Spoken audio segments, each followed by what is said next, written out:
Yo, what's going on, everybody? Holy shit! There's already 14 comments in the comment section, and we haven't even gone live yet. This place is awesome. It's already What's going ready. on in there?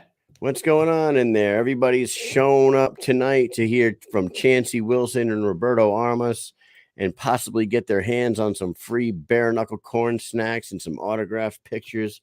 Man, oh man! It's Thursday night. It's 9 p.m. Eastern time, and it's the Mike and Mish show. What's up, Mike? Hello, what is up? Tonight, we have on Superfly. Do you understand how fly that is? That's I'm not super. sure you do. I'm not sure you do. What I know about that is it's Superfly with a Rhode Island accent. Yeah, Superfly. Like Like Jimmy Snuka. Like Jimmy Snuka, one of the greats. Hope you guys are doing well, Mike and Mish. Hello, everybody. Big Ben, Joe Ivy, Susan Walker. Shout out to Susan. Shout out to Susan in the hospital. Yeah, everybody give Susan some well wishes. She's in there laid up chilling. Good thing that phones still work and she can watch us. Yeah, hopefully you got a real hot nurse. Yeah. Nail nurse for you. Oh man. So hey, like we said, last night's show was fantastic. Shout out to Big Ben Rothwell, and I had a great time recapping BKFC 39 with my partner in crime here. But we got back to our regularly scheduled program. We got a couple fighters ready to go, and we're gonna go ahead and shout out our sponsors real quick. Sponsors, and then we'll get this show on the road. Here we go. Norcom Mortgage and Michael Mish are delivering the American dream to those who serve America, helping veterans obtain the dream of home ownership.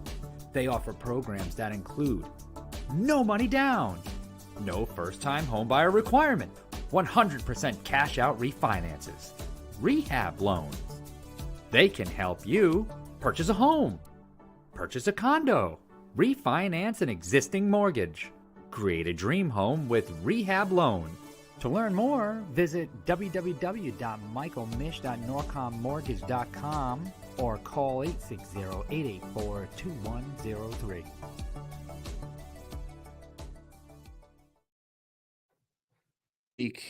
To learn more, you call Mike. He will help you out. 860-884-2103. Call up Mike over at Norcom Mortgage, and he will help you out with anything that you need as far as becoming a homeowner, refinancing your home, all that stuff, building your home back up. Hit up Mike at Norcom Mortgage. He'll take care of you.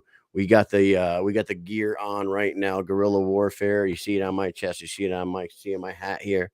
Guerrilla Warfare Apparel is our apparel company that is sponsoring the show. Go to guerrillawarfareapparel.com. Use promo code Mike and Mish and get 15% off your total purchase.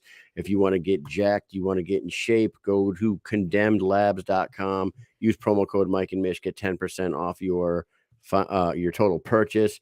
Top-notch supplements. I swear, guys, I'm using them myself, and I feel like a freaking monster every single day right now. I would not bullshit you there. BKBetShark, he's just proven that he knows what the hell he's doing every single event. He went undefeated last week, made himself a ton of money. You guys should go follow him at BKBetShark on Instagram and check out his packages to follow along and win some money with him. And check out his package. Yeah, check out his package. And last but not least, Bareknuckle Corn Snacks, sponsor of ours. And we're going to be giving away some of their awesome products. Look at this. I got a dill pickle. I got Sucker Punch dill pickle. I got all in Parmesan garlic. I got straight up pop in butter, which is like movie theater popcorn, and then kettle corn. Everybody's favorite is kettle corn. So we'll be giving some of those out tonight. Shout out to them. Go check out their flavors and buy some stuff and eat that. And make sure you let them know that Mike and Mish sent you. Let's go ahead and bring in our first guest of the evening. He was supposed to be fighting in Delray, but he's going to be fighting in Hollywood on the 21st against, I want to say, the number 2 ranked Tyler Randall, maybe number 3. I'll have to pull up the rankings, but I know one thing: this dude needs to be in the top 5 of that division. Those Stu Nods need to get their shit together. Here we go. Our guy, Superfly, Chancey Wilson. What's up, buddy? What's up, fellas? Yo. Hey. Anybody that knows Chancey, that is the face you will see every time you see him smiling. Fucking dude is always smiling. You love this shit. You love fighting. You just love it all, don't you, man? You're a happy dude. Yeah, for sure. Yeah. I mean, let me ask you this. Are you happy when you see the BKFC rankings? Just they're kind of like the Tapology rankings. They're just bullshit anyway. I mean, I just fucking, dude, at this point, they rank anybody. At this point, I can understand J.R. Ridge being number one right now. I can understand John Dotson being up there. Probably, he should probably be number two, right over Tyler Randall, and then Tyler Randall 3. But right after Tyler Randall should be you, not Marciano Hernandez. It's like doesn't make. Oh, what's up? Hey, I know who that is. Jessica Link making an appearance. Don't you agree? I mean, I know you say you don't care. Yo. Marciano Hernandez, come on, like his two opponents. I mean, he's only fought two people. Yeah. They wouldn't, well, most of these guys, all their opponents, even my opponents ain't really worth a damn. I mean, Dawson's the only guy that fought somebody with some credit, so I get why he's ranked. I don't know. It's what it is. It is what it is. It is what it is. But Chancey, you're back. You're back on the 21st in Hollywood Hard Rock, the Seminole Hard Rock, which is a fantastic place for a BKFC. I mean, we Great love place. that's a great venue. It's probably a better venue than you were going to fight in Delray, to be honest. How you feeling now after getting that? I mean, can you talk to a little bit about that that event getting canceled and what was going on down there when you guys found out? Like, how did it go down? I don't know. They just kind of just woke us up in the morning, and I went down. I went tried to check my weight, and everybody's acting kind of funny. Like I was like, where's the scale? They didn't have the scale there, and it's like, go down to the weight room, and because the hotel got the little thing. So they told me I walked down there and checked my weight, but everybody was acting kind of funny. So, and then they was like, "Oh, we got a fighter meeting." And then I was like, "Okay, something's weird because why are we having a fighter meeting and not checking, not weighing in?"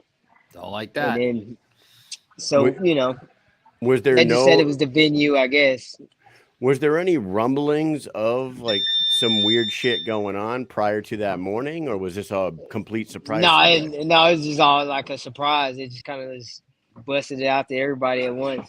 Like, oh, like this what it is, And I would imagine you don't like cut a ton of weight anyway to make weight at 125, right? Do you?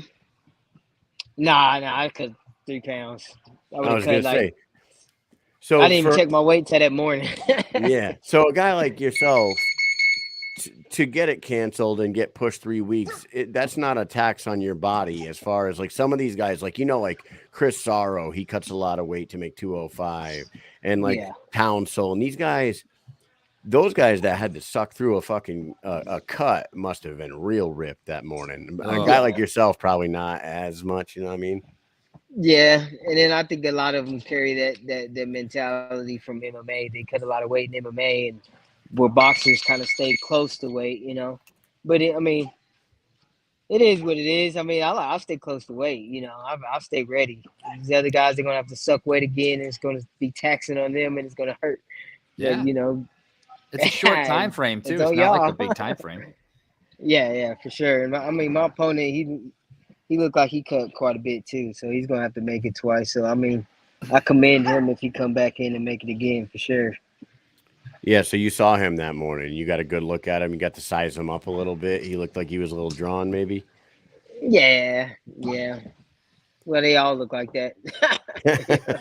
Except for your smiling ass, always just fucking having a good time over there. He's pissing everybody off, smiling through the whole ordeal, huh? Oh yeah, they got pissy at me.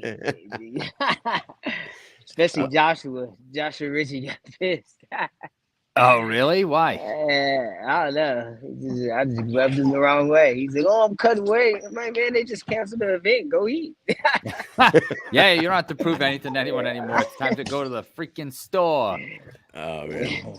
So actually, speaking about somebody who I don't know if he's angry with you, but he definitely wants to fight you, and he's in the comments right now, and he's got a new nickname for you. You've heard it before, Touch Butt, Chancey Touch Butt Wilson. He's in the comments, and you know who he is, and he wants to fight you bad. You know what's going on there, Albert and That's Klein. Then this dude got one win. You know what I mean? 2 fights. So I don't get how he even thinks a fight with me even makes sense. You know what I mean? And then when he fought Gibson, which Gibson's an amateur fighter. I mean, he's only fought wrestlers in Bareknuckle. He's not ain't been in a real fight. And I mean, and Gibson was really beating his ass the whole first round. I mean, he took punches to the face and luckily wore the Canada down, and then he rallied in the end. And I mean, I just don't see a fight with him and me making any sense, but whatever. They all like to call me out. So where did that beef start? He called you or you called him? Oh no, I started it. It was really Royal Reaver's fault. He, after I fought Ridge, he's like, "Man, you know this dude Albert Incline with the North High," and I was like, "The North High," and he's like, "Didn't y'all go to the same high school?" And I was like, "I don't know this dude," and then I looked him up. And then he did go to a North High, but it's in like Arizona or whatever. Oh, okay. But he was like, "No way."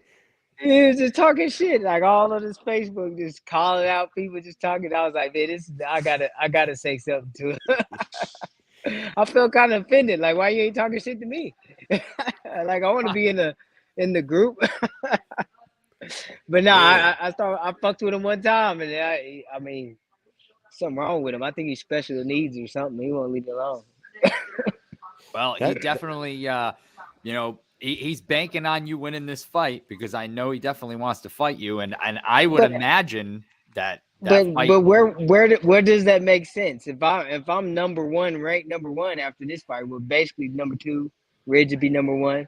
Right. Where does Albert fall into that? You know, he's just a dude talking shit on Facebook. I mean, if he's selling a lot of tickets and making them that much noise, people want to see that fight. I guess it would make sense, but where does that really make sense?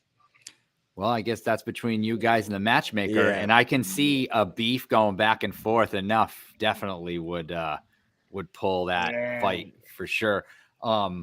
Yeah, he's in the comments. I knew he would be here. I think I said it last night too. I was like, we have Chancey Wilson on, and we also have Roberto Armas, and I know for sure that Albert Incline's going to show up because that is a man who will chase you down. That's for sure. Can't take that away from him. He'll be there. Yeah, he's hugging my nuts real hard, real fucking hard. You're gonna end up having to fight. Yeah. You guys are gonna end up fighting for sure. That's it already. I mean, that'll be exciting. I mean, I like it. Isn't that interesting? You know what I mean? Like talking a little shit. Everybody knows he's not on my level. It's easy money for me, but he can make it seem like it's compelling. He's a little bigger. He has to cut the weight. He can make it seem like he could put on a fight. You know what I mean? Well, I'll tell you. I'm interested. Back and forth. I'm interested, Chancey. Yeah.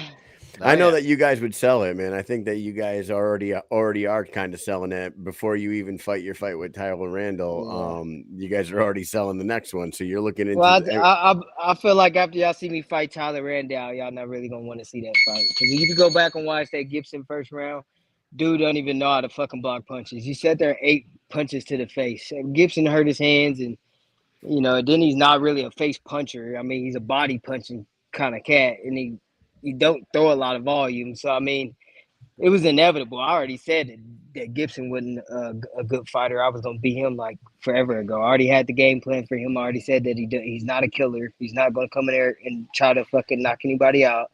And he pity pats. I mean, you punched a guy in the face 20 fucking times, and he didn't fall one time.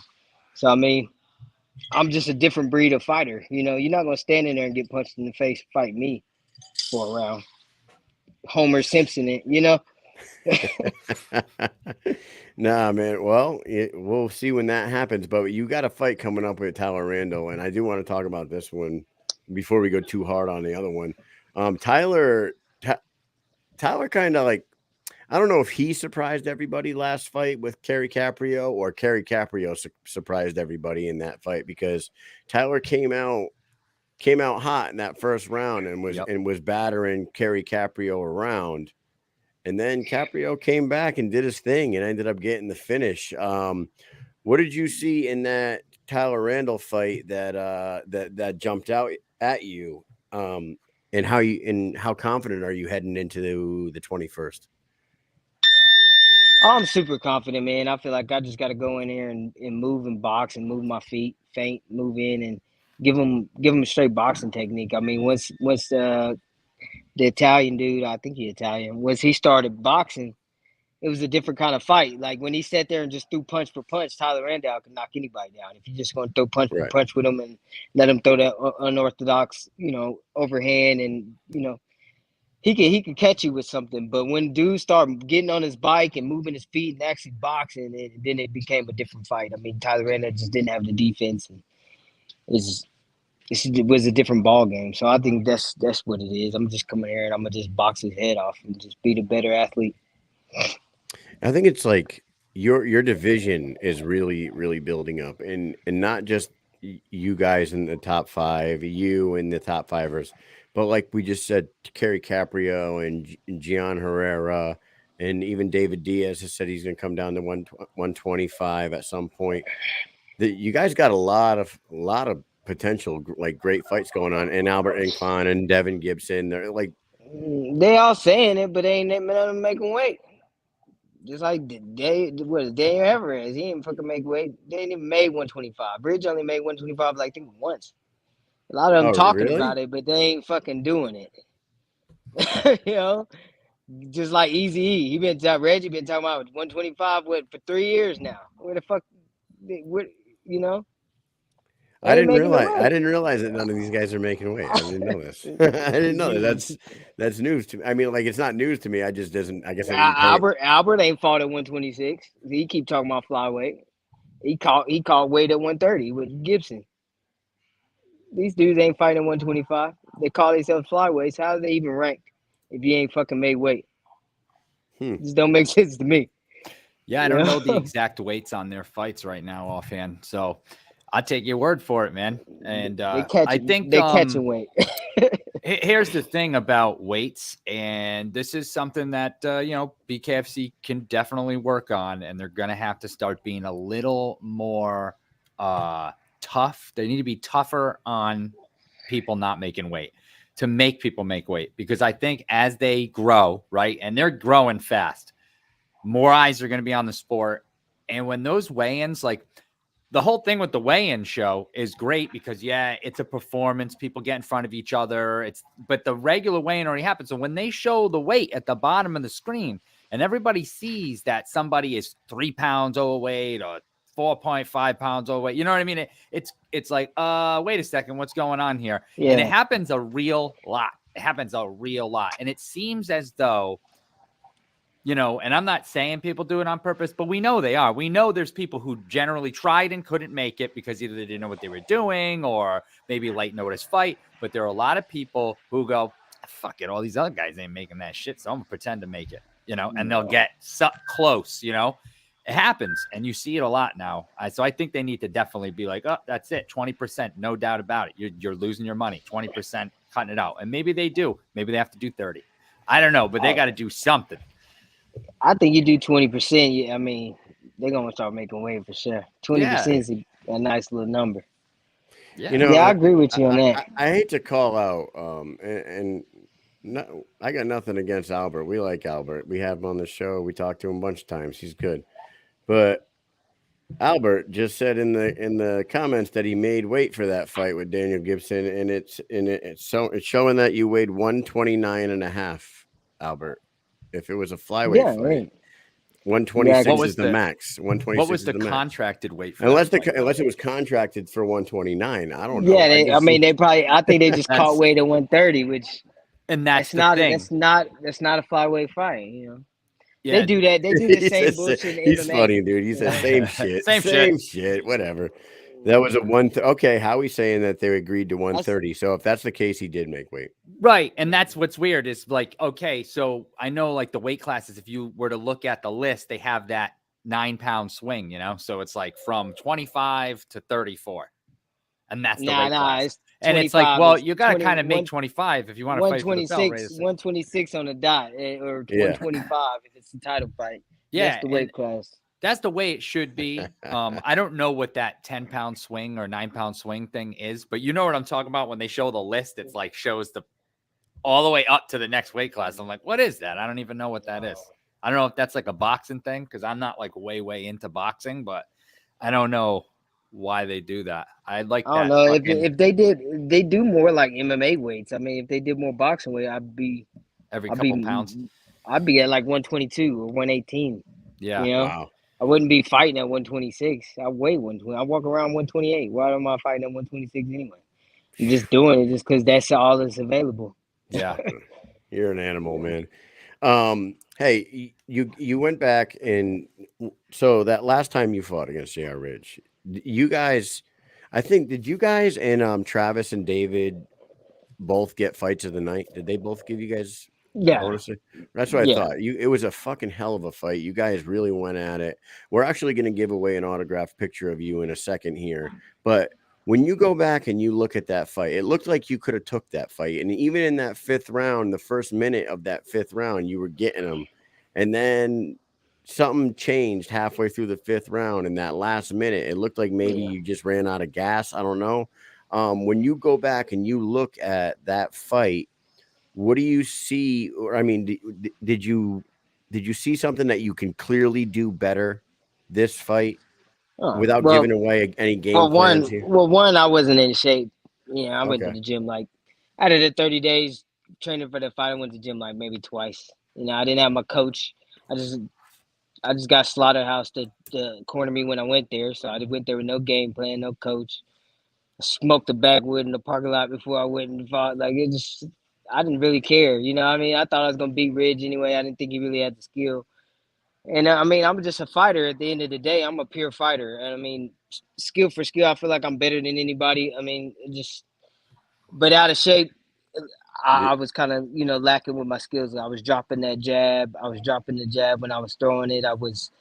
When he was ducking the head, I wasn't looking for the uppercut like I should have. I wasn't staying tight with my technique. I was dropping my hands, and I was more just trying to get in his head and talk shit and just make it a good fight. I think in shape, focused with my coach, Ridge wouldn't have made it. He wouldn't have made it past 3 rounds for me.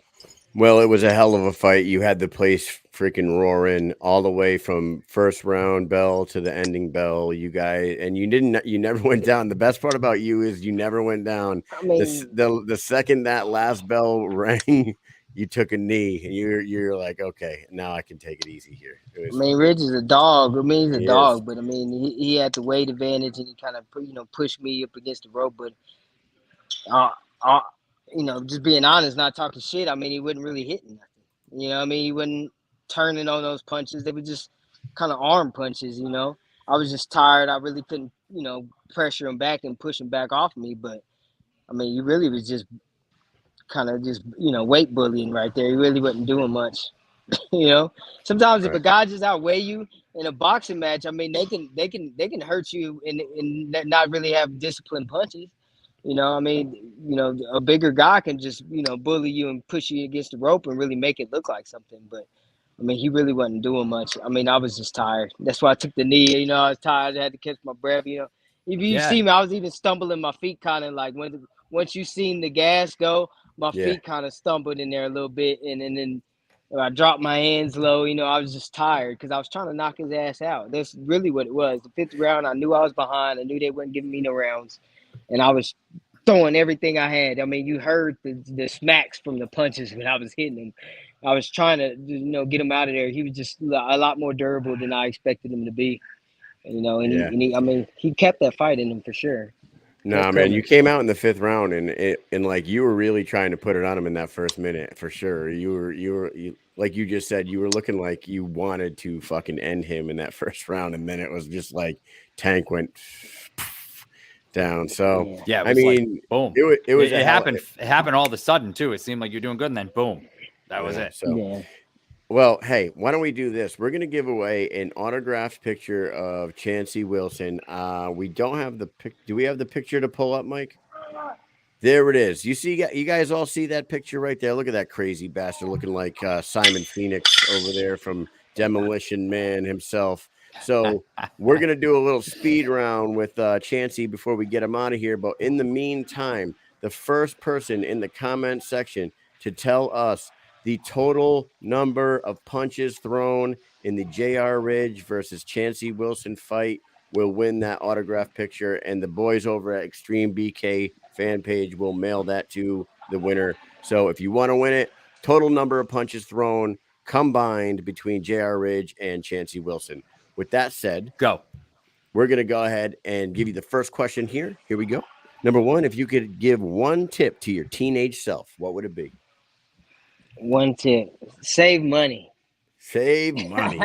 Amen, my friend. Stop buying bullshit. Back when we were teenagers, it was like CDs and cigarettes. that was what I spent all my bullshit, man. No, that's good. Here we go. Number two, Mike. Number two, what is the one topic that you could talk forever about?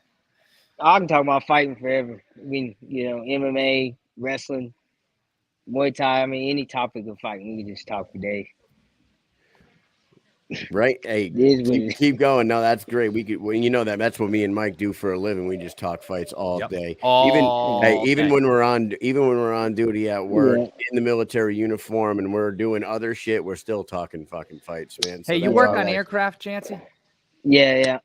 What do you work on? I'm an avionics tech. So I saw one day you had in the background. I was like, it looks like he's working on an aircraft in the background. So we work on Blackhawks and Chinooks and stuff. I work on the, electronics. Yeah. I just built the 737s. Nice. That's cool, man.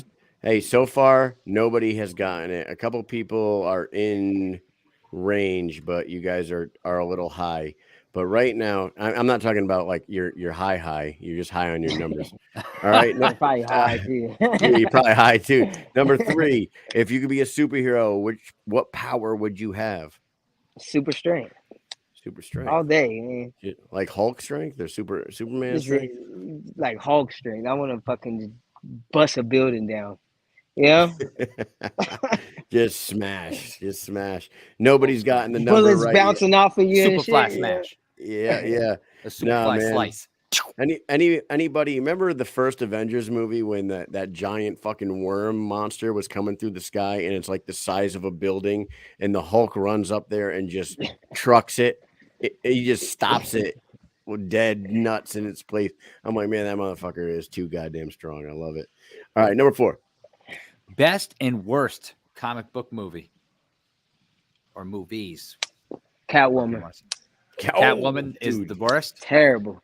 Just awful. I love Halle Berry, but that's terrible. I agree with that. What's the best one though? Best one? Yeah. Damn, that's a hard one. It's some What's good your ones right now. favorite one to watch?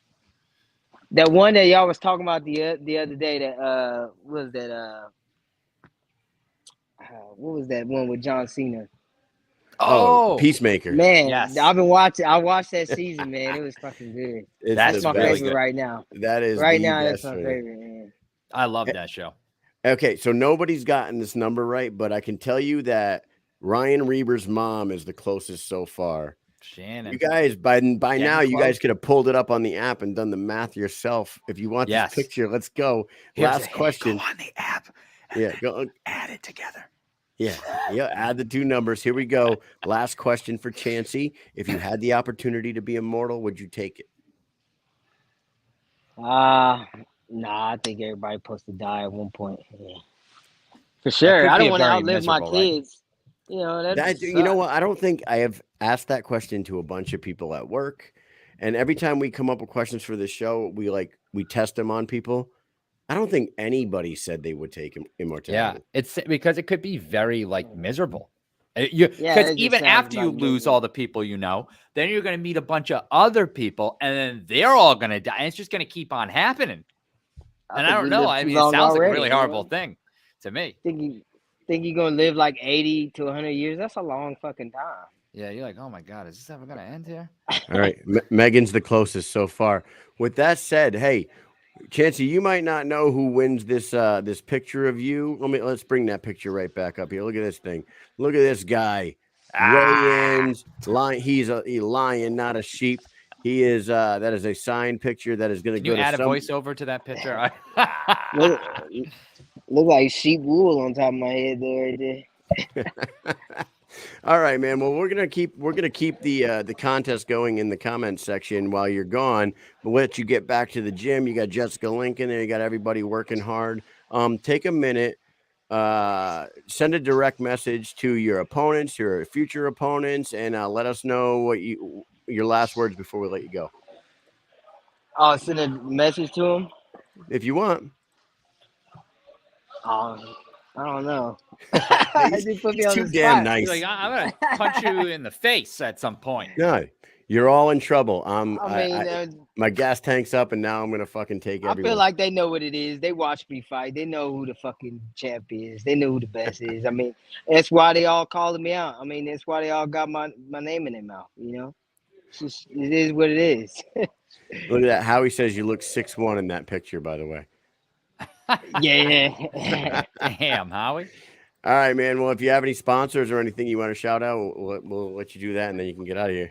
Oh man, I just want to shout out Bad Matchup, Fightwear, you know, of course Smith Brothers, and then Jackson Wink MMA for sure. Valor, we in Valor Martial Arts right now.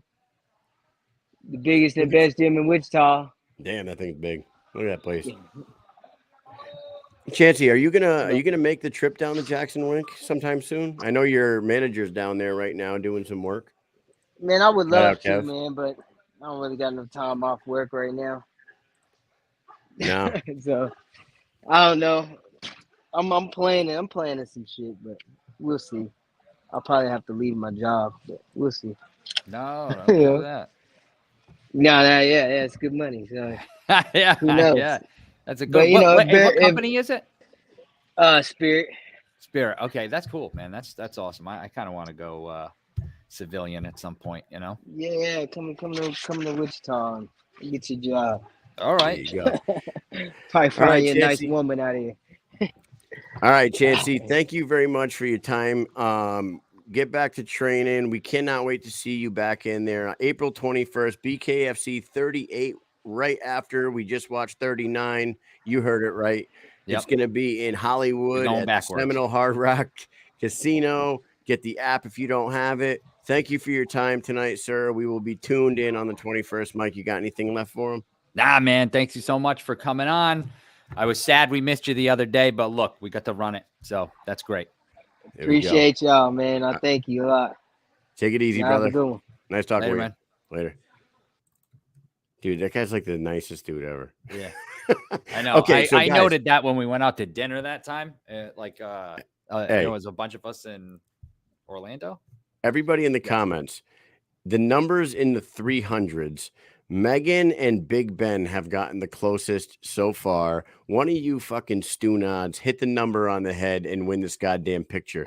And in the meantime, go to the BKFC website, go to fighters, go to search Chancey Superfly, click on it. Fight, go to results. And then it says totals. Click on totals. And the very first two numbers at the top says throne. Add those two numbers together and you will have your answer. There it is, Big Ben. Big Ben. With the saga continues. 329 is the right number. There it is. Big Ben, not Big Ben Rothwell. That is Big Ben Vanaski, our good friend. Big Ben V. Big Ben V. Not 5. V. 1% owner of this company in his own words. Owner. Negative 1%. So congrats. The boys over at Extreme BK fan page will send you that picture. We're going to bring Roberto, hang in there 1 second. We're going to bring you on in a second. But before we do, I want to throw another picture up here, Mike. And we're going to do a second one while we're talking to Robert. Yeah. Roberto. Guys, Anybody want this autograph picture of Reggie Barnett Jr., easy, educated hands? If you want that, picture of Easy himself, tell me how many minutes to the closest minute that Reggie Barnett has fought inside the BKFC ring squared circle. Minutes, total minutes. Yep. Round it's it a fucking to the nearest astronomical number. You know he has 11 fights. You guys can figure this out. Closest to the nearest minute. The first person that tells us how many minutes Reggie Barnett has been fighting inside the squared circle for this company, and you guys will get that autograph picture. And with that said, let's go ahead and bring this guy on. This dude, wrong guys, but you're getting there. This dude impressed everybody back in January in Myrtle Beach in the first event of the year for the BKFC. Got himself a W. He moved to 1-1 in the BKFC, and the next thing you know, he's got himself another fight, but it's not in this company. It's on Gamebred Boxing 4 for Jorge Masvidal. Gonna be on pay-per-view. It's also going to be pay-per-view streamable through UFC Fight Pass. Unbelievable opportunity for this guy to be on a star-studded lineup. Card. Here he is, our boy over here, Roberto Armas. What's up, dude? What's going on, guys? Can you guys hear me well? Oh, not I can really. hear the background more where the than hell you. are you? I'm at a restaurant. I hear the TVs or someone talking. Yeah, is that bad? It's pretty loud. We can hear that over you. Maybe go take a shit. I was gonna say take the headphones out. Yeah, maybe just take a walk. We won't keep you all night since you're at the restaurant. We just want to talk to you about this opportunity that you have. Let me see if I can do this. It might clear it up. Yo. Hear me now? Yes, that's better. Yes. All right. Dude, so what the hell, man? What's going on? You got a huge opportunity to be on a card with Roy Jones Jr. and Showtime Pettis and Jose Aldo and Jeremy Stevens, Vitor Belfort. Oh my God, you can just keep on going down the line. How the hell? I was just in the sauna with Jacare, man. That shit was nuts. He said, he said, where's the money at in BKFC if they offer him something? I was like, yo, you should do it. Yeah, that's unbelievable, man. And last time we talked to you, you were in the winning. You were the winner in Myrtle Beach, and we were talking about what's next for you. And you're like, I want to stay busy. I want to get another fight by April. Yeah, you sure fucking did. Yeah, I'm deploying here pretty soon. I'm deploying at the end of May, so I was trying to get a fight. And, this opportunity came up. They were looking for 130, so I said, why not? It's just boxing. It's not bare knuckle, so I knew I wasn't going to jack up my hands or my face before the deployment, and it would have been set to go. Can I ask? Hold on one second, Mike. Do we want to give the same prize to the same person? No, I was thinking the same thing, and that's a no. Okay, so we're gonna wait until somebody mirrors a number that's. Yeah, Big Ben, stop guessing. You already won. Hey, just so you guys know, I am at 20%. Yeah, you're at 20%. That's all right. We got you. Yeah, 20%. We can talk all night, man. Are you allowed to tell us where you're deploying and how long is your deployments and stuff? Because a deployment, I can't imagine a guy who's just like starting off his professional fighting career here and looking good in your last fight and having this huge opportunity coming up. You don't want like a real long time off, I will be done in October. So hopefully if there's an opportunity when I come back, obviously I'm going to use this deployment as a fight camp. So I'll be ready for anybody. So last time you came on the show, well, it wasn't the last time because you did pop in to help us out one night. But before that, we had talked to you and you were a little bit reluctant about talking about, your military career. And I don't know if it was because that was like it wasn't the first time you were fighting bare knuckle, but they know a little bit more about it.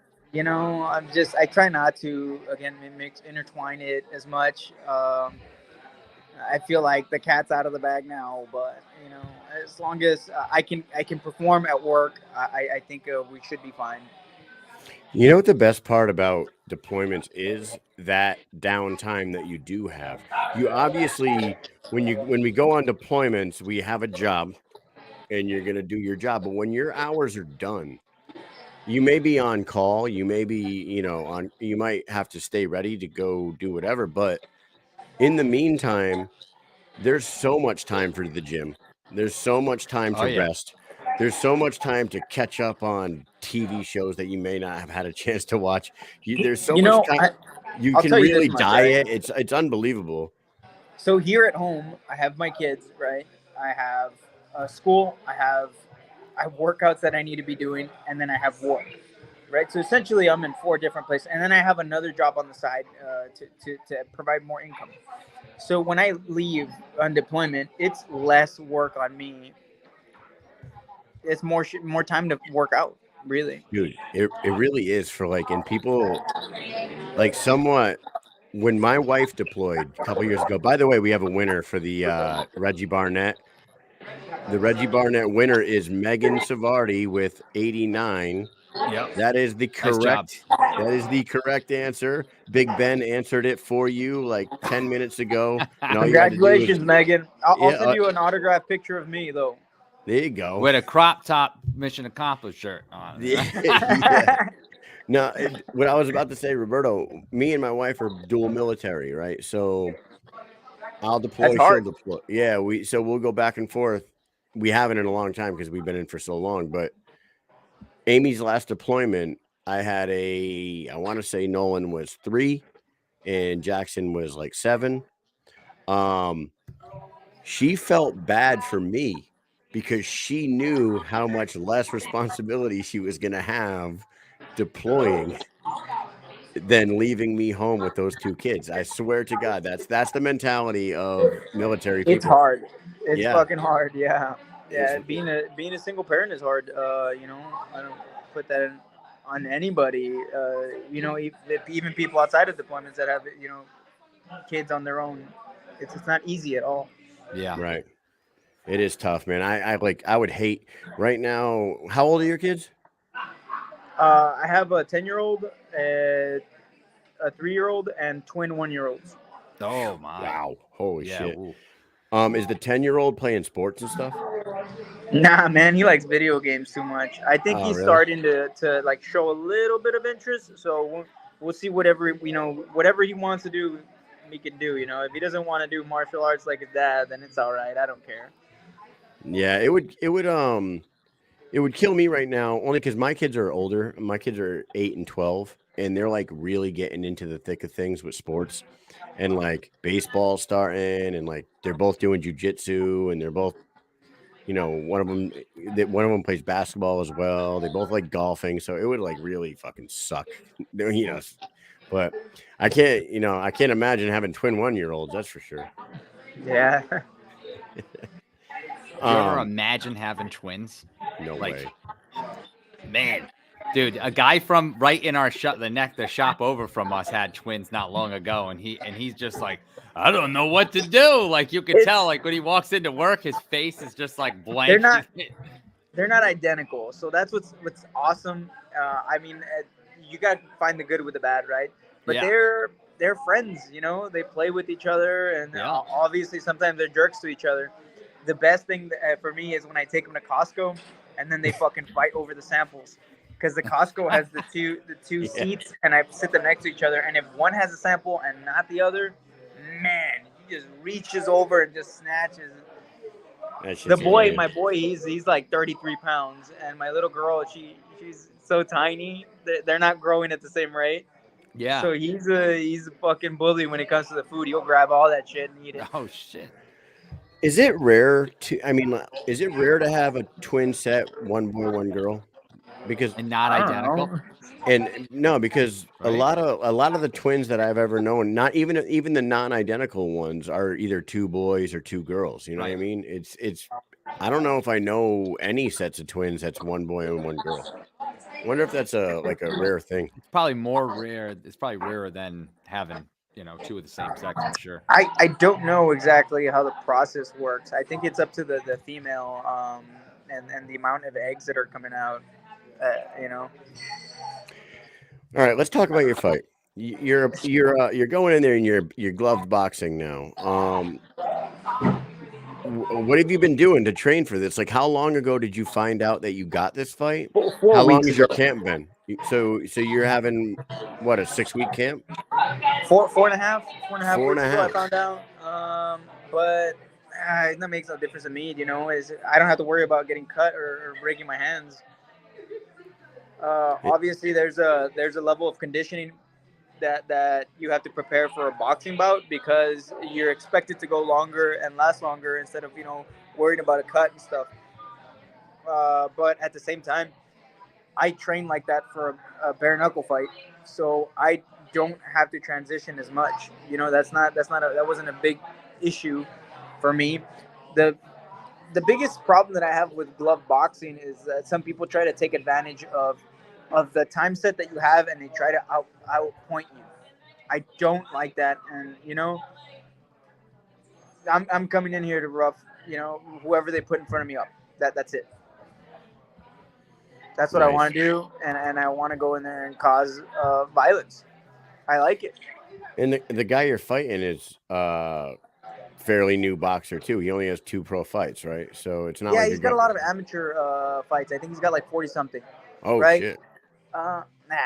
Everybody fucking. I fought some dude with like over 100 amateur fights, and believe me, you couldn't tell the difference. So it depends on who you're putting in front, right? And yeah. What kind of fight you want to make it? Do you want to make it a fucking technical fight? You want to make it a rough fight? But that's I'm here to entertain the crowd. That's what I want to do. I want to go in there and fucking hurt this person. There's another guy on that card that's also on the BKFC roster that is in your same weight class, I believe, that you could maybe run into. I just finished sparring with him. You did? Oh, Yeah. Who we talking about? Ryan Reber. Ryan Reber? You just finished sparring with Ryan? Yeah. We just sat in the sauna bullshitting. That's funny. No kidding. Because you're all in the same place. So. Yeah, Ryan's cool as fuck. So yeah. Maybe can you see yourself, you two tangling a little bit, maybe with the gloves off down the road a little bit? I mean, whoever they put in front of me is whatever, you know what I mean? He's a cool dude. I love the dude to death. I was actually excited because we got picked up in the same car, and then my driver was like, "Yeah, we're gonna pick up Ryan Reber," and I was like, "What? I got his number. Yeah. I'll call him." So I hit weird. him up, and then he had just landed. But I don't have a problem fighting anybody, and I said it before. My mom signs a contract, we're fighting, but. And Reber got that fight on Ryan. Hey, I'm just saying. My mom doesn't fight, but it's the principle. Whoever signs a contract, that's who you're gonna fight. We can still be family afterwards. That's it. Yeah, 100%. Get over here. Yeah. Oh, Joe Ivy says they came out the baby holes, Kyle. Can I tell a quick story, guys? You guys want to hear a quick kid story? So yesterday, my brother sends me a video. Roberto, no bullshit. My brother is not a farmer, but he is a construction guy, and he's doing demo work on this milk house at a farm in Connecticut. So he's there, and he's in the barn, and this mom cow starts giving birth to a baby. Ryan's standing right there. He notices the baby come out and get pinned against a fence, against the gate. Opens the gate, grabs the baby, and yanks it out of the mom. Falls to the floor, and he sends me this video. So I show that video to my 8-year-old son. Right? He gets to see the birth of a fucking baby calf. This morning, I'm driving to work, and he goes, "Daddy, you know what I didn't like about that video you sent me or you showed me yesterday?" I'm like, "What's that?" He goes, "When the baby fell out and all the blood came out of the cow's butthole." And I go, "Dude, that wasn't its butthole." He goes, "Sure, it looked like its butthole, but it was really bloody." I go, "Babies don't come out of a butthole. It comes out." And then I thinking about it in my head. I'm like, "Do I tell him it comes out of a vagina?" I'm like, He goes, "What's it come out of?" I go, "The baby hole." He goes, "What's the baby hole?" I go, "That's the baby hole. All the moms have baby holes, and that's where babies come from." And he goes, "Do they go back to normal size afterwards?" I go, "Oh yeah, they shrink down. They shrink down to like almost invisible. You wouldn't even know it's there." He goes, "You saw me come out of mommy's baby hole?" And I was like, "Yeah." And he goes, "Ew, you had to watch that twice." Yeah, right. He knows. Yuck. Yeah, dude, it was funny as fuck. Yeah, that's a real story with an 8-year-old this morning. He got to go to school today and tell all his friends about watching something fall out of baby holes. So, oh boy, it's not something you want to talk about in second grade. In that fucking class. Yeah, man. Sorry about that, guys. I'm fucking starving. He's starving. Okay, did you when is the event? The first Saturday. Yeah. So you're smashing food right now. Are you already on weight? Like you're good to go?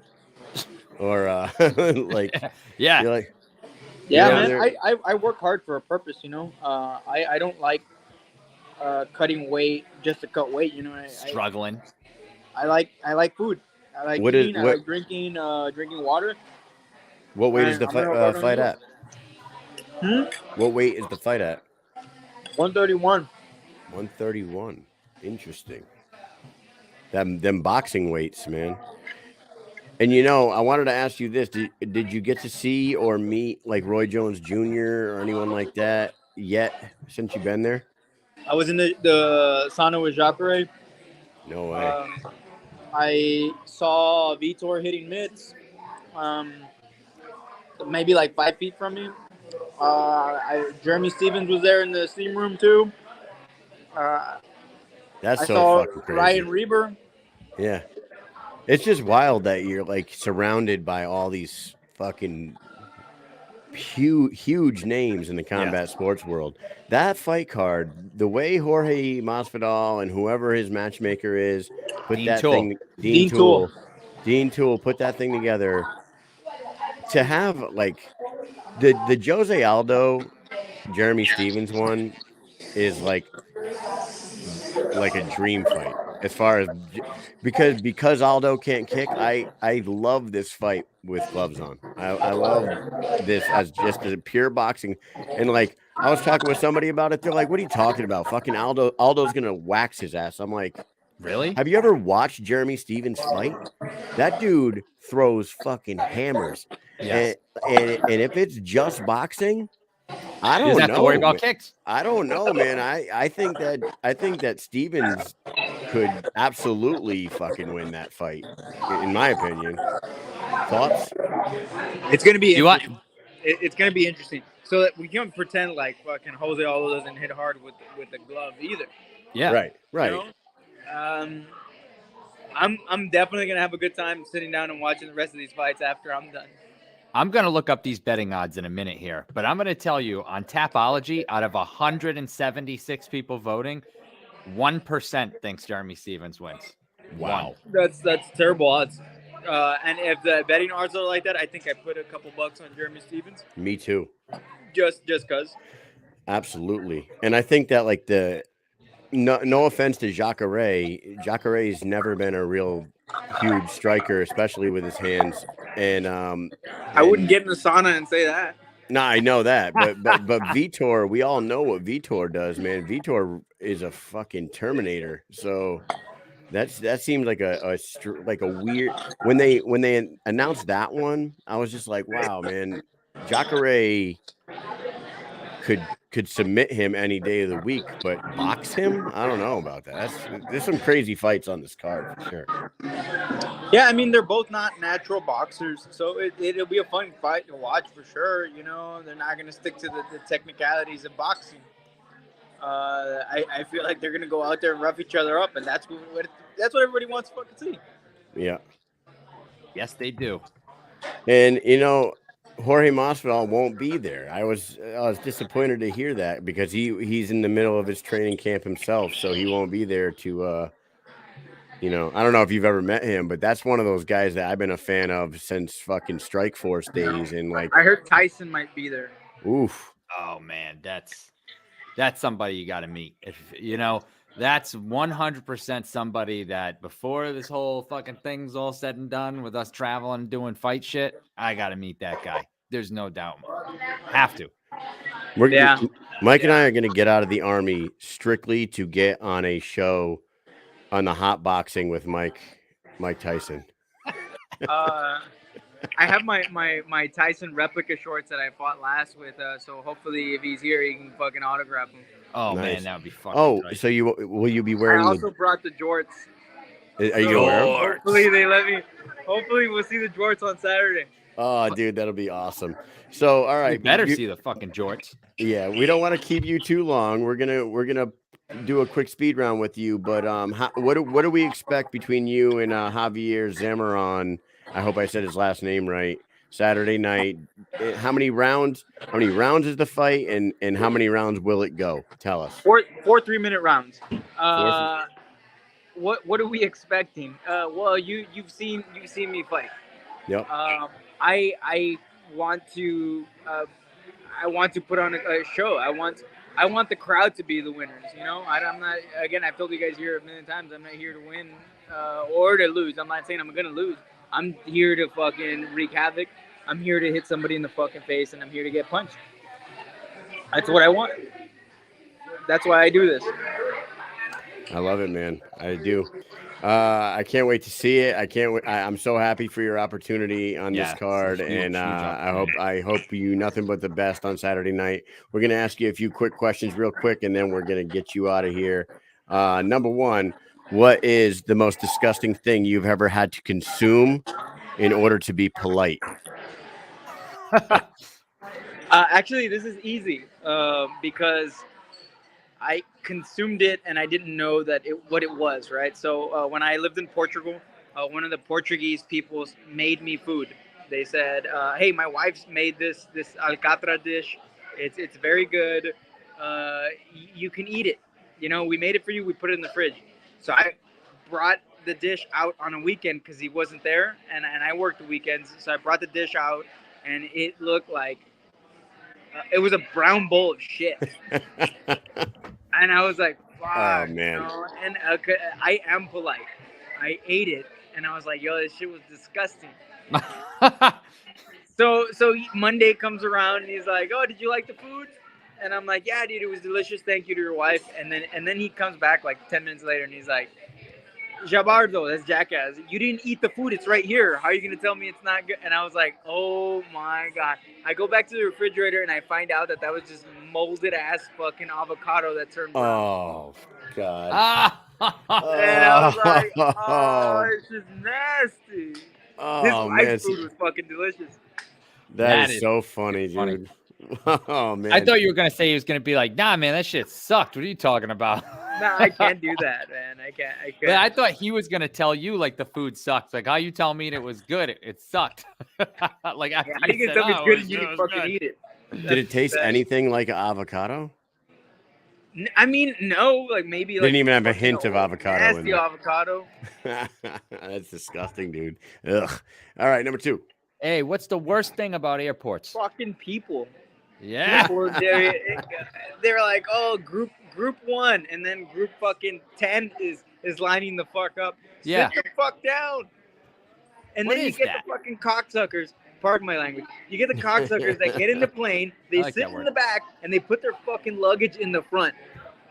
Yo, man, I want to fucking punch them. Or the people that stand up when the plane lands like it's going to move it along faster. So many things about airports that piss me off. Yeah. And then the price of everything. I hate everything about the airport. Man, I'm telling you, because we go on a lot of trips, and I fucking hate everything you just said. Like, I agree with everything. I just hate all that. I hate the people in the goddamn airplane and their damn overhead luggage, and they forget where they put that shit, and they put it in the wrong spot, and they stand up, and they're like this. They stand up, but they're near the window, so they're like this the whole time for 20 minutes. Like, oh, my God, what are these guys doing? Yep. I hate it all. Dude, Mike will get on one thing that fucking kills us is the people that put their shit in the above bin and then act like they forgot where they put it when the plane stops, and they're like, and they look around like, for it when they you're get like, up. But it's you like put you've it in the been standing bin here for 20 above your minutes, bro. fucking seat, you moron. You I put don't it even right- I don't even get in there. I'm the last person to get in the plane. There's no reason for me to go in there and fucking hover. I just wait. I let everybody go in, and then I go in and I sit wherever the fuck I want because I'm the last person. Yeah. Oh man, Nice. it's a terrible place for sure. All right, number 3. What's the first job you ever held? You guys know the answer to that. We do. Fucking working for Uncle Sam. Oh, that was your first job you ever held? Oh, what was the first job I ever held? I thought Oh. worst job. Oh, I didn't say worst. I said The worst job. You guys know the answer. the worst job. That was the worst job. The first job I ever held, I was a lifeguard. Nice. Lifeguard. That's a pretty decent job, actually. That was a good. Was it job. at a beach or was that like a fucking pool or what was it? That was at a pool. Nice. Real hood rat pool. Real. Did You ever see a run guy into named Corn Pop? Corn Pop. You ever run into Corn Pop? Corn Pop was a bad dude. He ran with a bunch of bad boys. You don't know about him? No. Do you Nah, really man. not know? No. Oh, Dude. look up Corn Pop when you get off of this on YouTube. Corn Pop, Joe Biden. Look it up. Okay. Oh Yeah. man, and get ready to fucking Laugh. Oh, by laugh the at way, that. if somebody shits in the pool, they close it for like 24 to 48 hours. One time we didn't want to fucking open up the pool, so we threw a Snickers in there and we pretended like we're getting a piece of shit out. Dude, what movie is that where the candy We bar closed falls? that- That's Caddyshack, Caddyshack. That's a Caddyshack. and he thing. eats it. He goes, "Hey, baby Oh, we Ruth." did it to close the pool. We made a scene. Everybody was like, "Oh my god, somebody shit in the pool!" I'm like, Oh, that's fucking awesome. All right, well, number 4. What is something that you secretly like but never admit? nothing, because I'll admit it even if it's weird. There's nothing that you like might do, but you just don't bring it up because why bring it up? You know, Nah, like 'cause jam I out. don't really care because my Yeah, I mean, you do running wear your crop playlist top. is Lady Gaga and Sia. See, I don't give a fuck. that's what I was gonna say. You know, You because can't run faster than me and you can't beat me up. Fuck you. Yeah. Go fuck yourself, huh? Go You know, fuck yourself. Hey, living with two young girls, 6 and 3, and my wife, you know, all they do is listening to freaking shit Taylor fucking slaps. Swift and I gotta admit, some of these songs I find myself jamming out to in my car when nobody else is in it but me. So I'm at below it's me. 10%, Hi, I'm the giving you guys problem. a It's warning. me. All right, last question for you. Last question, Roberto. Best restaurant you've ever eaten at?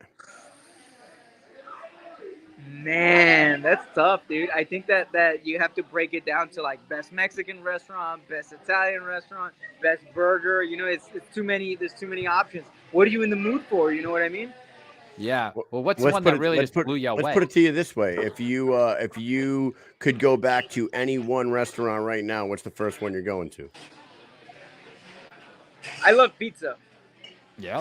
I love pizza, and there's a handful of pizza places that I fucking love, and it's all wood fired. So Yeah, wood-fired. very good wood fired pizza is probably my go-to restaurant. That's probably what I would say is the top. There it is, man. Well, the whole time we've been talking to you, we've had Superfly's information at the bottom of the screen because they're fucking stupid. Everybody go follow him on Instagram and Facebook. If you are going to buy this pay-per-view, it's ppv.com to order the event. Or if you have the UFC Fight Pass, you can get it on there as well. Roberto, any last words for everybody that's listening right now, and we'll let you get up out of here. No, man. I appreciate you guys for having me on. I know it's not a bare knuckle fight, but I am gonna return to bare knuckle hopefully before the end of the year. I'm ready to fucking fight anybody that they put in front of me. Who do you guys want to see me fight at 135? I would have to pull up the thing, but How about how about Ryan Reber? How about Ryan, dude? Ryan That's Reber who and you want to see? you. Of all the people, that's who you want to see. But me I'm fight? saying, like, what is he, 2-0 right now? Ryan Reber 3-0. 3-0. It kind of works. Reaper's got a list of people that want to fight him. He's ranked number 5. I'm All right. saying, like, who are you thinking, like, oh, these dudes are gonna fucking wreck each other's shit? I'm looking. How about Keith How about Richardson? Keith Richardson? That's what I was. Yeah, Keith Richardson. How about Keith That's Richardson? fucking. The That Marine. sounds like a fucking great time. The A Air Marine- Force, the Marine. Marine, Air Force, two That veterans. motherfucker's tough as fuck. Yeah. Yeah, I mean, fucking, that'd be a great fight. And There you that go. would be a big veteran name for you to get on your record if you How- were to go in there and get that win. So, You It know, would there's be a couple huge. people that Shady I like Grady? their fighting style. So I mean, David Diaz. Everybody wants to fight Diaz, but you want to put David Diaz against somebody that's gonna fucking go in there and go forward on him too. That'd be a great fight. I love it. I'd love fucking pressure fights like that. yeah, man, it looks like the future's bright for you. We hope that you go out there on Saturday, do your thing. Best of luck with that. Best of luck with your deployment, and hopefully you come back in better shape than ever and you get yourself a fight right away, dude. Thank you guys. I really appreciate it. Again, you guys having me on. Shout out to all my sponsors, Putazos, Musashi, Charleston Hispanic Association, everybody out there that supported me. I have a lot of sponsors. But again, thank you guys for having me on. I appreciate it. Thanks to Kevin Smith. Good manager, man. He got me this fight here. I really appreciate it. Yeah. There you Yeah, go, it was man. good. It's definitely a good move. I love it. I can't wait for this card this weekend. And Kevin is out in Albuquerque right now at Jackson Wink getting some shit done. So look at that. Making some more Part moves of the for good you. team. So we'll catch up with you down the road, Roberto. We'll let you go. Have a great night, and thank you for coming on, bud. All right. Good night, guys. Take it easy. All right, take it Hey, easy. later, man. Later. Howie called us out on something, and I was that? went back and What did dis- the numbers. I must have missed the Chop Corley fight. Oh no. The numbers do? wrong. The number's wrong, but we're gonna go ahead and give it to Megan anyway because that's the number we had. The number is actually Reggie Barnett is a fucking goddamn monster. He where the fuck was that comment? Howie, say it again. It was like 90 94. 94. Is that what it was? Yeah, 94. Oh man. So actually Megan said it first too, because Big Ben said 94 and 89, and then she was just mirroring his answers. So she gets that one. We're gonna give one more thing away, and then we're gonna get up out of here. Damn it. This is the big one. The other big one, the other champ. We got Britton Hart right here. This one's easy peasy. All you got to do is be the first person to tell us in the comments how many total rounds has Britton fought. This in one's the right. BKFC. We know this one's right. This one is absolutely right. This one's right. Come on, how Hannah. You should know this. Hannah, how many rounds? How many total How many rounds? rounds has Britton fought in the BKFC? Wait, whoa. Nope. Susan, you're wrong. She fought more than that last weekend. Yeah, she fought more rounds than that last Friday. Rounds. How many rounds has she fought? Total in rounds. all of her fights combined. There you go. Come on, give us the total. And Megan is wrong. Hannah is wrong. Howie is wrong.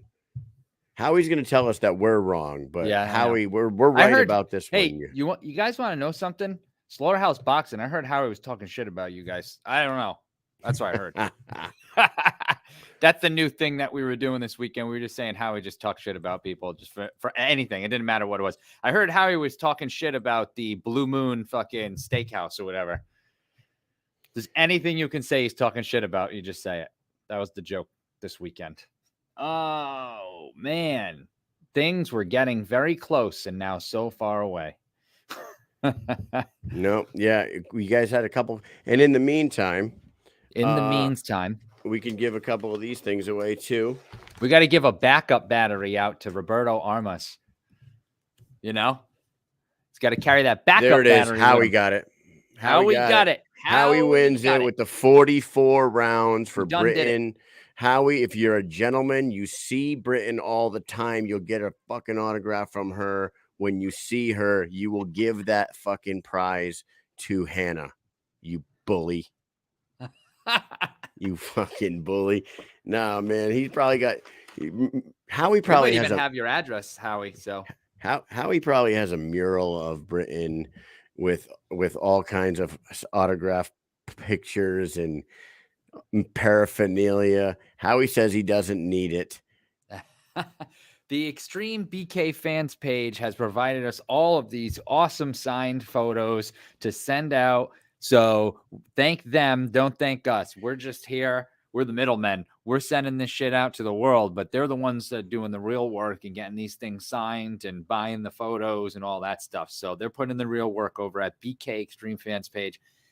Get over there and follow them or else. Slaughterhouse says Howie gives to Hannah or I'll have Go-Go get it. Yep. I heard Howie was talking shit about Go-Go specifically. All right. Unbelievable. So here's what we need. We need Big Ben's address. We need Megan Savardi's address, and we need Hannah's address, because those are the 3 winners tonight for the 3 autograph pictures. Really cool shit. And each one of you guys, when you send us your address, I'm not going to tell me what flavor popcorn you want, and we'll send you those too. We got dill pickle. We'll send you some, Howie. Yeah, and then we'll send some to Howie as well. We got movie theater popcorn, straight poppin' butter, dill pickle, and Parmesan garlic, and kettle corn. So when you send us your address, tell us which one you want, and we'll send you some popcorn as well. Thank you to Roberto Armas and Chancey Wilson for coming on tonight. Mike and I have vacations coming up, right, Mike? Yes, vacation. Peppa Pig theme park is about to get fucking crushed, because I'm gonna go there and I'm just gonna fucking just enjoy the shit out of Muddy Puddles and goddamn fucking every other stupid ass ride that's going to be there. But no, it's going to be fun. It's fun. It's fun to go, and kids will be happy, and I'll be there eating $20 hamburgers. That's what I'm looking forward to. At Peppa Pig Land? Peppa Pig theme park. Yeah. Peppa Pig. It's part of Lego Land. I guess Let me it's tell like you. okay. Lego Land, and then there's another park on the outside. It's its own park. I was going to say, dude, I've seen Peppa Pig, and I can't imagine what they could possibly do to make an entire park out of that show. There's only like 100,000 episodes and a whole world of people. Okay, Mike, what's better, Bluey or Peppa? Oh, Bluey by a million. By a million. By a million. Are you kidding me? Bluey is like for little kids. Like, it's not for adults at all. Adults can watch Bluey and laugh. You can't watch Peppa, really. You just deal with Peppa, It's just cute. Yeah, it's just cute. Muddy Puddles. Yeah. So Mike's daughter, Bristol, who loves Peppa, was asked at school today, what's your favorite weather? What kind of weather is your favorite weather? Most of the kids in the school were saying sunny. Yep. Snow. You know what the only name in the rain category was? Bristol. Yeah. Yep. She picked rain. She's the only person in the entire class to pick rain. I said, hey, the kid's one of a kind, I'll tell you. Did you ask her why she picked rain? I Is it did. Because of Muddy Puddles? She said, because I like rain. That's what she said to me. I mean, she knows what she wants. I said, is it because like you like swimming, and when you're outside, it's like you're swimming, but you're just walking, Nope. She just likes rain, I thought it was for sure the Muddy Puddles Peppa thing. That's what I have thought, but she did not take the bait on that. She just said, because I like rain. I'm sorry, I didn't know that. She wasn't the only weirdo in the class, though, Mike. Yeah. There was that one other kid that picked cloudy weather. Cloudy. He doesn't like the sun. Maybe he's like a really white kid, like doesn't like the sun too much, Yeah, he gets sunburnt in the shade. Yeah. Yeah, that's so funny. Mike shows me the picture, and it's like got the board, and it's got like 10 kids in the fucking sun. Yeah. It's got like 8 kids in the snow. Yeah. 1 in the rain, 1 in the clouds. Yeah. Rain. It's freaking great. But we're gonna get those autograph pictures. Thank you to Extreme BK fan page for always helping us out and doing that. Let's show those pictures one more. Who is that? Who sings that song? Is it Garbage or whatever? I'm only happy when it rains. Yeah. That's it. So Big Ben, you're going to be receiving that one right there. Megan, you're going to be getting Easy Educated Hands, Reggie Barnett Jr. I haven't seen Ben for a while. I think Big Ben is in his big bed right now. Yeah, big bed. And Hannah, Howie is going to give you this photo right here, courtesy of Extreme Fan, BK fan page. It's been a good night. I'm tired. We got work tomorrow. I got drill this weekend, and then we got vacation next week. So what else we got for these peeps, Mike? Man, we did have one little tiny little thingy majiggy here that I loaded up, and here it is. BKFC 41 press conference is on Tuesday, April 4th. So that is coming up soon, just next week. Make sure you tune into this to hear from all the biggest stars that are going to be on BKFC 41 live from the Palms Casino in Las Vegas. In Las Vegas, guys. So this is going to be something. Dude, I think I think we are inching closer and closer to getting a BKFC event in Vegas. They had the tryouts there. They were at Mr. Olympia. Now we're doing a huge press conference with all these big names. I can't imagine that it's not getting close, Mike. Yeah, I know. I can't wait. I love it. I love seeing the growth of the sport. This card is going to be huge. The one thing about this, now I love First Bank Arena and it was great and it's going to be great and they're just going to sell it out. But I feel like they sold it out last time with the card they had. So I was thinking this time it would be in like a bigger arena around that area, but I don't know what else they could use in there. But it's still going to be awesome. But I feel like with those names, imagine if they went somewhere with like 12,000, sold it out. Yeah, because I feel like they could. Michael Quigg says Josh Watson better be there too. He will be there. They announced it today. We got the press release. I got the press release actually right here. I can pull it up and double check for you. I'll let you guys know in 1 second. Just give me a second here. Yeah, isn't he live over there? Yep, it will be Platinum Mike Perry, Luke Rockhold, Chad Mendez, Eddie Alvarez, Christine Faria, Ben Rothwell, Josh Watson, and David Feldman on the stage. Those 8 names will be up there. Sweet. Beck Rollins will not be making the trip because of timing and whatnot. She's not going to make a trip to Vegas on the 4th to talk, fly home, and then come back on the 29th. You know, imagine you go all the way there and like you get asked one question. So you fly all that way, all the way back. So, I mean, she'd just come here and stay at that point. Yeah, it would be tough. Yeah, way too early, Howie says. Yeah, it would be dumb. She'd be 3 weeks. She'd be flying from Australia to here 3 weeks early and then coming back 3 weeks later. It would be too much fun. Unless she stayed, but then she would probably want to go to, Denver and stay there. Aspen. What does he say? Austria. Let's throw another shrimp on the barbie. Is that what he says? Is that what he fucking said? I have no idea. Dumb and Dumb. I'm talking Dumb and Dumber here.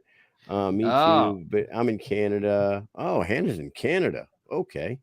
Yeah. I need to be like VIP ringside. So anyways, guys, thanks for tuning in the last 2 days. They've been fun shows. We're going to get those things out and maybe we're going to create a little content for you guys to release next week. So you guys aren't completely without us for the whole fucking 2-week period. Yeah. Things are going to get real tough for some people. It'll be the first time we've gone 2 weeks straight without shows since we started it, though. Yeah. Yep. But you want to know what? It's that or divorce. So here we go. Here it is. So I got nothing else for everybody. Thanks for tuning in. Mike, got anything? Nope. I'm good. See All right, y'all let's do later. Peace.